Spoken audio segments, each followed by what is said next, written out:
Hey,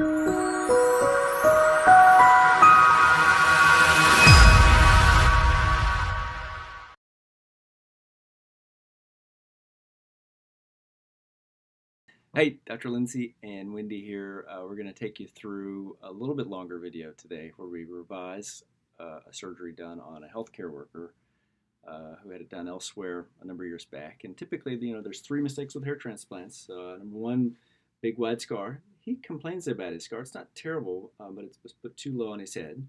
Yeah, it's thin where you look at it in the video, and then there's a part that's like low and it's wide. Second error is a goofy low hairline. He did not get that one. That's good. He did have a little bit of a straight one. Well, then the third problem is too little hair for too much square surface area. Too few hairs per surface area. And he is sparse. His whole front is sparse. And I make a comment at some point during the video where when you look closely, whoever did it before put a couple of 3-hair grafts right at the hairline. You don't do that. You put single hairs. Just like when you drive down the interstate where you live, if you look over to forest, you see the forest gradually start with single trees and then bigger trees. You don't see a bunch of old oaks right at the edge typically. At least that doesn't look as natural. So you put singles at the edge, and then behind that you put doubles, and then behind that you put threes. So we'll take you right through how we work on this guy. So take a look at his introduction. So we're here with a healthcare professional. How old are you? 35. 35. And 10 years ago you had a hair transplant. That's right. Elsewhere, and it's just not enough around the front. Reach up again and pull your hair back like you just did. And so we're going to just pack that as tight as we can get. And spin around and let me see the back of your head one time. You can take your arms down. And the trouble is that when they did that, the strip's supposed to be right there. There's a bump on the back of everybody's head. And that scar is all the way down here. So that's why you got a crappy scar, because every time you move your head it widens up. But we'll cut that out and try to get a little bit better. But still, it ought to be up there. So again, for you consumers that are looking into this, make sure that you have this all planned out. The cut really should be right up here. That's not a terrible scar. You got short hair and it's hard to see. We'll try to get a little bit better. Now we'll show you a close-up of his recipient area just before we get started. This is a little short video.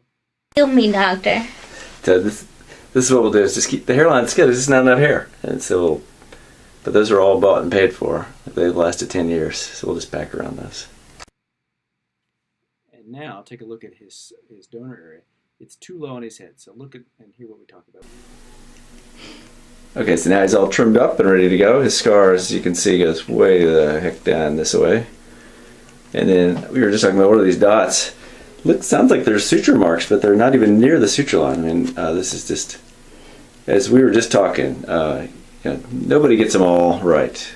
No doctor gets them all right. But if you just adhere to the general accepted principles, you're less likely to have trouble. And the general accepted principles is put the cut where it needs to be and do correct suturing and take the stitches out when you need to. And you said it was a nightmare with that scar being so low over the past yeah, absolutely. It's just really hard to cut your hair. Yeah. With it so low. And you started at 25. That's probably a little young to go without a lot of research. We've got a different video. I'll try to put a link up to it. There's a local group that seems like a lot of people come over with scars that are too low, and we always have this discussion. Do you do a good scar up where it's supposed to be, or do you cut out the old scar? And I typically would only want one scar on the back of my head, and so most of these guys do. So we cut out his scar. It's still too low, but hopefully we can get a little bit better.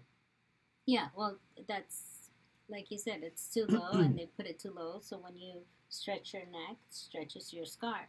And then we cut as much as we can. And do a 3-layer trichophytic closure. And hopefully and cross our fingers. Tell him not to do any crunches for a while. So let's go to his intra-op videos, and you'll see that that we trim the hairs down and try not to hit the hairs that he's already paid for, because they're working. So take a look. So those are all the holes. They're packed in there nicely without hopefully hitting any of the roots that you've already paid for. Nevertheless, they'll go into shock in a month or so. But we'll pack those in, and if you look carefully, we were just talking.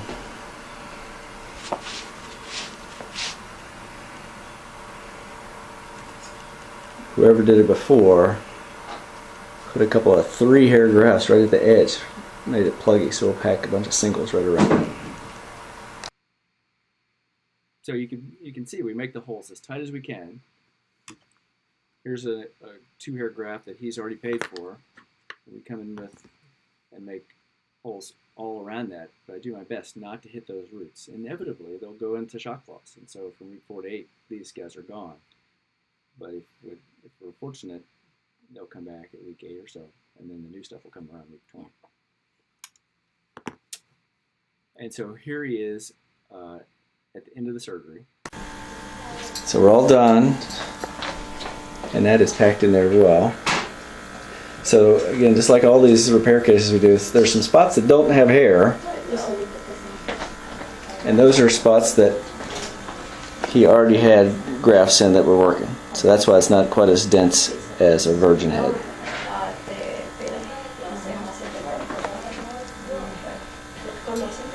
Did I hurt you much today? No, not at all. Great.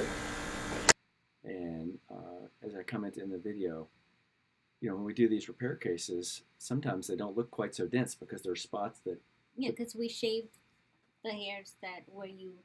So first, you cut your hair short so you can miss them when you make the slits. Mm-hmm. After you make the slits, you shave them so that way I can see, so you can see the holes. The slits, and then when you finish the finished product, you see spaces, but those spaces is where his natural hair was. Right. Not natural, but transplant hair. Yes, so it's pre-existing hair. Yeah. And so lastly, we have a little short clip of him at day 7 when the stitches came out.